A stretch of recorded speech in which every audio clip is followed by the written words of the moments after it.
अस्सलाम वालेकुम everyone, hope you all are doing well. तो आज की वीडियो में जो है मैं बनाऊंगी शामी कबाब, जो कि मैंने बड़े गोश्त से बनाने हैं।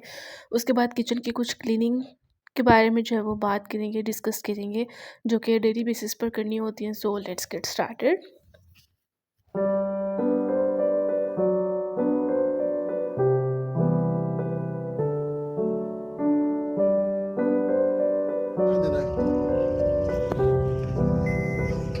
तो सबसे पहले किचन में आते ही ना मुझे ये बॉटल बहुत बुरी लगती थी। यहाँ पर पड़ी हुई ये स्प्राइट की बॉटल थी, इतनी बड़ी बॉटल थी, और इसके अंदर जो है ना वो शहद डाल के रखा हुआ है, जो कि मम्मा यूज़ करती हैं डेली। तो उसको जो है ना मतलब मुझे बुरा लगता था कि इतनी बड़ी बोतल है, इसको यहाँ से हटाओ। और जब मैं इसको दराज में रखती थी तो ये यहाँ पर पड़ी भी अच्छी नहीं लगती थी।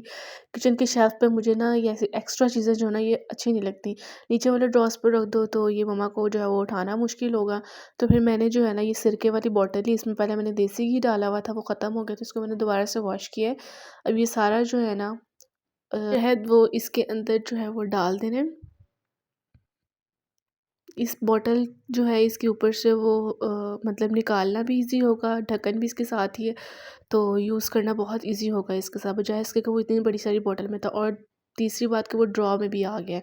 फिर उसके बाद मैंने इसको उल्टा करके रख दिया, क्योंकि उसकी वो जो लंबी सी लाइन सी होती है शहद की, वो ख़त्म ही नहीं हो रही थी। वो ये सारा इकट्ठा हो गया था, तो इसको जो है वो मैंने वापस उसी बॉटल में डाल दिया। और उसके बाद जो है मैं आज बर्तन धोने लगी थी, क्योंकि आज हमारी बाजी नहीं आई थी। तो मैंने ये डब्बी जो है ना मैं वीकली धो के रख देती होती हूँ। तो शायद काफ़ी टाइम से मैंने इस पर इतना जो है वो गौर नहीं किया। तो अब जो है ना इसको मैं सबसे पहले मैं इसको वॉश करूँगी, फिर जो है वो बाकी काम करेंगे, क्योंकि ये हमारी जो है ना वो हाइजीन के लिए भी बहुत बुरा होता है। ऐसे छोटे छोटे जर्म्स जो है वो जाते रहते हैं।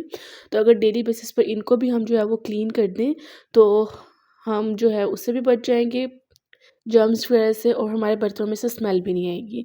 तो जो कपड़े होते हैं जिससे, या कोई स्पॉन्ज होता है जिससे बर्तन धोते हैं, उसके अंदर से भी सारा सोप निकाल के, या डिश लिक्विड जो होता है उसको अच्छे से जो है वो वॉश करके बिल्कुल खाली करके रख देना है। क्योंकि दोपहर को काम करने के बाद वैसे भी मतलब शाम को या रात को किचन में काम होता है, तो इतनी देर में अगर उसके अंदर कुछ भी पार्टिकल्स या शैम्पू या मतलब लिक्विड जो भी होता है वो पड़ा होगा ना, तो कपड़े से भी स्मेल आएगी, उससे बर्तन धोने वाले से, और बर्तनों में से भी स्मेल आएगी जो हमने धो के रखे होते हैं। उसके बाद सर्दियाँ आ गई हैं, so tip number 3 is there कि सर्दियाँ आ गई हैं, तो आप लोगों ने क्या करना है, मैं डेली बेसिस पर जो है ना वो पानी गर्म करके थोड़ा सा जो है ना वो सिंक में डाल देती होती हूँ, ताकि जो सिंक है ना उसके अंदर चिकनाई जम जाती है या कुछ ऐसी चीज़ें जो हैं वो जम जाती हैं।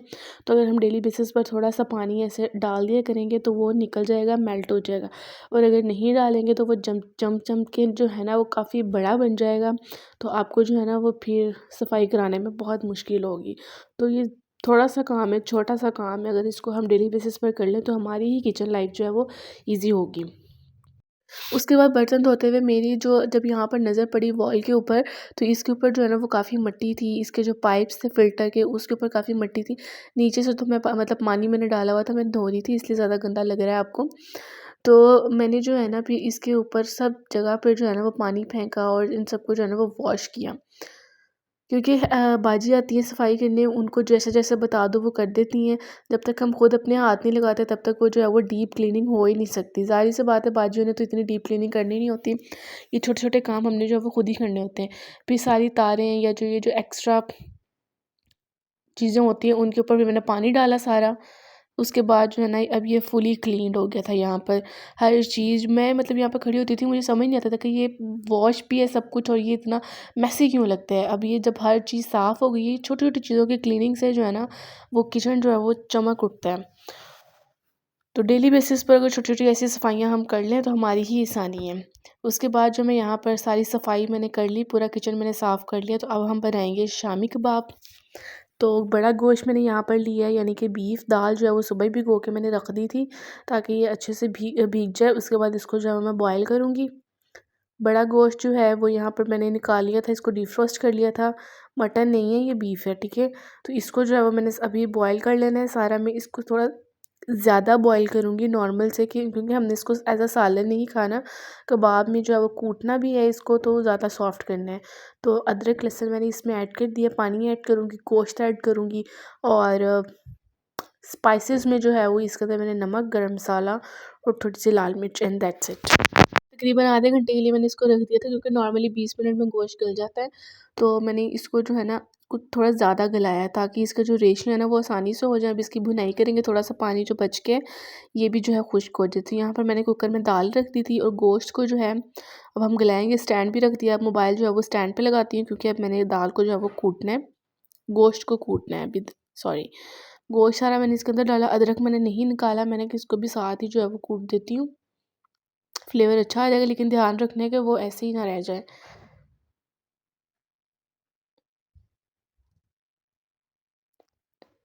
देखने में लग रहा होगा कि ये बहुत मेहनत वाला काम है, इतनी देर कौन करे, लेकिन ये मतलब गोश्त मैंने बहुत ज़्यादा गलाया हुआ था तो ये इजीली हो गया था। 5 मिनट लगे थे मुझे सारा गोश्त जो है उसको करने में, कूटने में।